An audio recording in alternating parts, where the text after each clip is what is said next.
Money is only temporary, but land is forever. Yes. We are only caregivers for generations to come.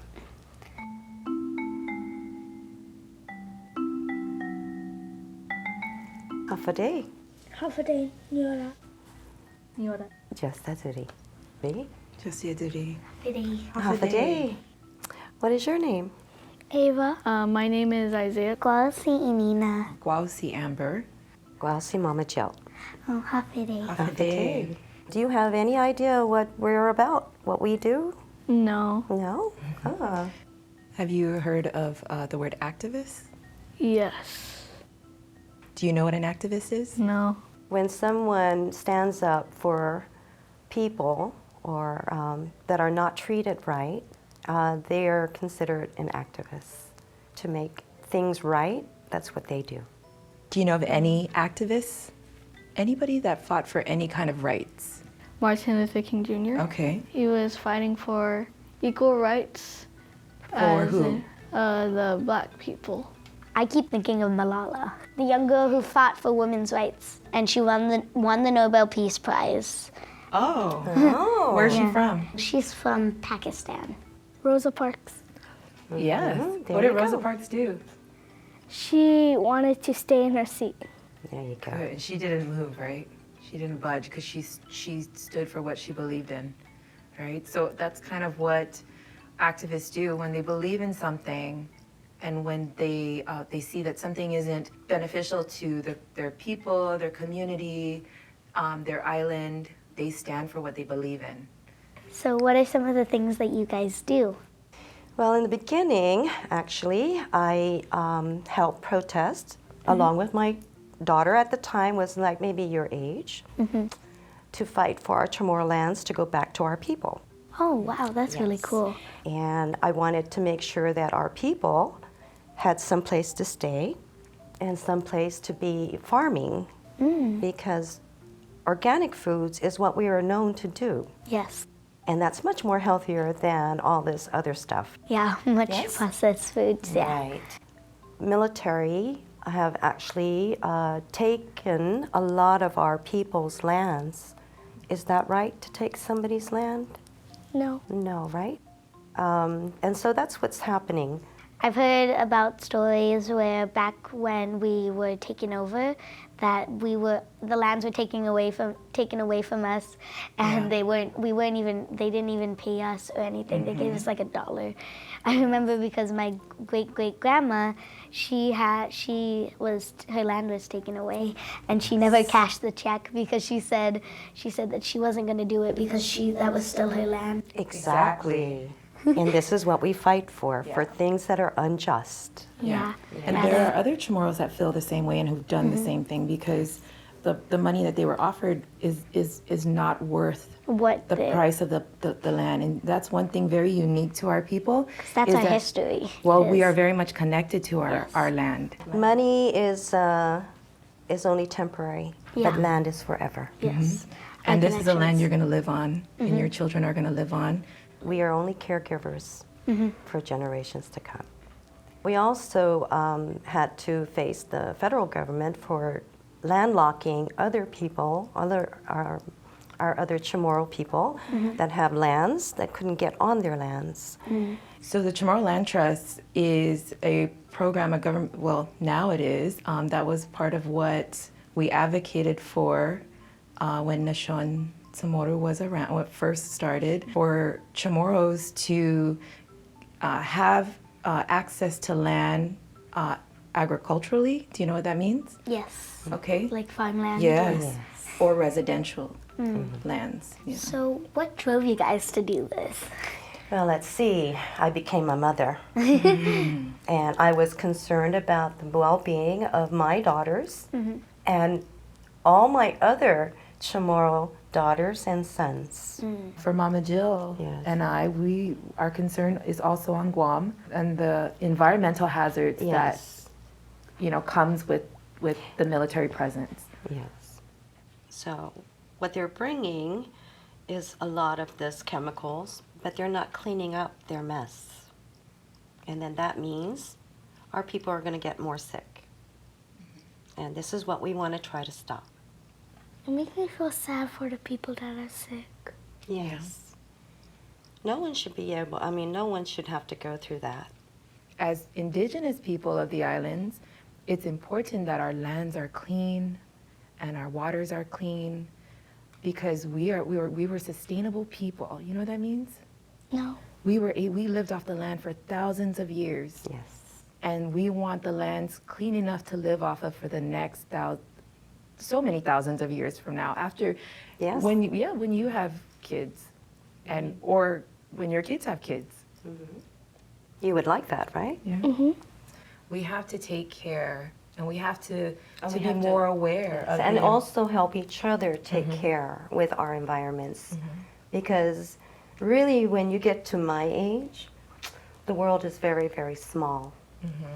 And everybody feeds off of our waters. People come and they fish, and then they have fish served everywhere in the world. We don't want anybody sick. We want everyone to be healthy. And that's what we care about, is all our brothers and sisters around the world. Is there anything that you think needs attention, or issues that are going on here on the island that needs the attention? I think the revival of our language, obviously, because that's part of our culture is our language. If we want to be, known for our culture and still have our culture living for generations to come, we need to learn our language. I think there's that, and maybe the fact that when foreigners will come to our island, they take no caring to what happens to it. Cats and dogs not being neutered. Okay. Snakes, bugs, specifically like geckos, lizards, cockroaches. Maybe the rhino beetle. Littering? Yes. There's one word that maybe non-Chamorro should understand coming into Guam. There's a word. Global warming. No, one of our core values. Respect to. Yes, okay. When we don't remember our culture and our past, it can lead to all of these horrible things. It's so true. Not very recently, but a little bit ago, there was the controversy through the shooting range in the forests, and they were going to cut it all down. I think that controversy is still ongoing. It's an ongoing issue, and it's been an ongoing issue since America has been and continues to be our colonizer. The United States has a plan to move 5,000 Marines to Guam. They're going to use certain areas of Guam, particularly Litekyan, for war exercises. They've already cleared areas up in that area, Northwest Field, to prepare that land for the use of a firing range.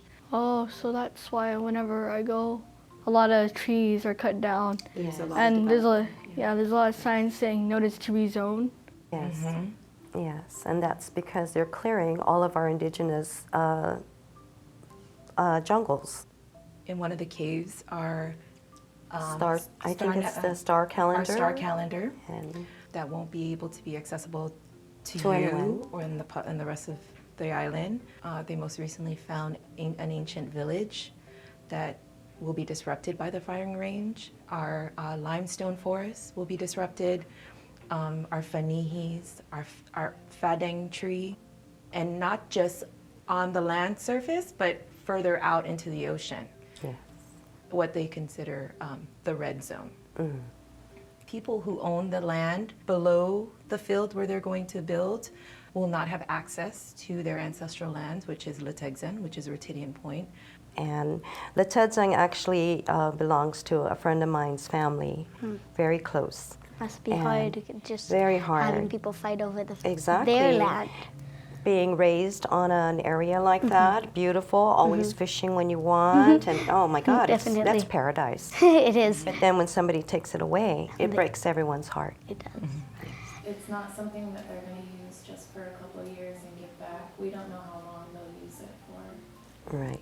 Dang it. And then when they're done, they're not going to clean up their mess. Since the war, we've had a lot of contaminants all over the island, and every time someone tries to build their home, they find out that there are dump sites from the military. Sometimes mustard gas, sometimes other toxic chemicals. So that tells me that they're not going to clean up their mess, they're just going to cover their mess. And in the meantime, our people, our generations to come, are being ill from all the chemicals that they left behind. They sound like a bunch of 4-year-olds. Okay. When we started activism, actually, we found out in the mid-1970s, something like that, that there was, I believe, 75 toxic and chemical dump sites the military has put on our island, on and off island. Just recently, I want to say in the last 2 years, we find out that it's 100, over 100 toxic and chemical sites here. And then you wonder why our people are getting sick. It's because of that. Instead of cleaning up, they keep adding. Would you like your family to live like that? No. I don't think anybody in the world wants to live like that. And that's all we're asking, is that we want clean living. Yeah. Yes. Ultimately, as an activist, your concern is for your people. And we ask those who are coming onto the island to respect us as a people and our environment.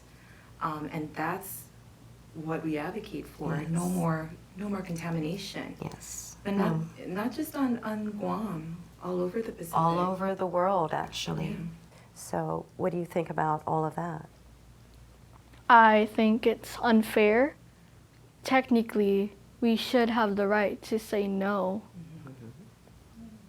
And since we did say no and they're already clearing it up, I kind of feel like they're like using their power in a bad way.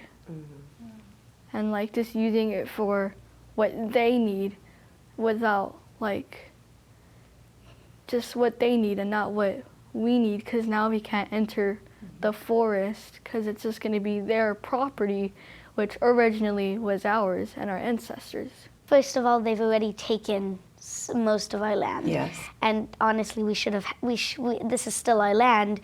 And when they decide that taking down all of our ancestral history, all of the stories to create something temporary, destructive, and not meant for, a nature like that is absolutely horrible. Why would you destroy all of these beautiful plants, all of the life that was lived on there, history, maybe even some discoveries that we haven't discovered yet. Once it's rid of, it's hard to get back. Yes. Even if you think you might have researched it as much as possible, maybe even dug through it to find as much as you can, you've never gotten everything, and you won't figure that out until it's all gone. Yeah, until it's all gone. Yes. Oh, it's nice to know we have another generation of activists. You sound like an activist. Yes, already. Can you tell me what are some of the challenges an activist might face? People like not listening, government denying that it's not true, spreading the word. Sometimes they call us bad names. But you know what? I know in my heart that this is not just for me, but it's for my daughters and my granddaughters and all of our children of Guam. Everyone. It takes a lot of courage to tell someone that they're wrong. It takes a lot of courage to speak up. Yeah.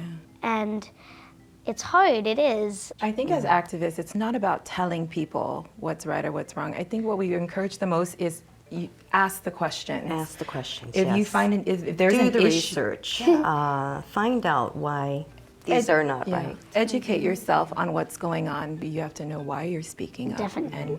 And you have to have a lot of heart when speaking up about an issue. And love for your people and your land. And I think if people had a better understanding of what activists advocate for, then there'll be more of an appreciation for it. I think also, all the negativity pushed on activists is hard. You're like, why do I still do this? How can I help even though I'm not Chamoru? Well, like you were talking about Dr. Martin Luther King, during the civil rights movement that was happening during his time, there were a lot of other people who were not African American and stood up in solidarity, meaning they believed in the cause that Dr. Martin Luther King was advocating for, was pushing for. When we speak about the environment here on Guam, It's not just for us. It's It's for everyone. For everyone. So when you go to the beach and you see the beach is trashed, maybe we want to clean up all that mess so that way the water stay clean. Yes?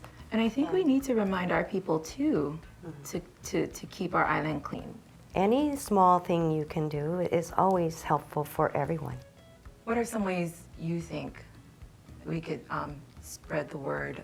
Since my family members, since they're in businesses, I would suggest that they would like put up signs or just simply go to radio stations or businesses and ask them if we're able to spread the word.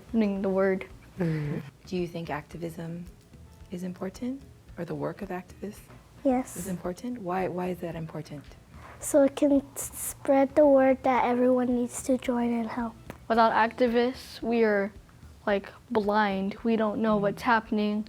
We don't know like what they're doing. We're just blind to the world.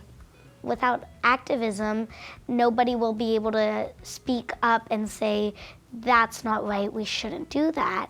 If no one speaks up, then nothing's going to change. Because without activists, we don't know the truth. We don't know why it's good or bad. They're more of our voices, because there are a lot of people who don't want to speak up because they're afraid. Activists are their voices. They're their way of telling people what their opinion is. So. Sweet. Oh my. You are an activist. I'm going to follow you. Thank you very much for telling me all of this about it, because I didn't know at all, and this is why we need activists. Well, you're going to start learning now? Yes. Yes. Well, thank you for being with us. Thank you. Thank you for talking to me. Nice to meet you. It's nice to meet you too, Ava. Likewise.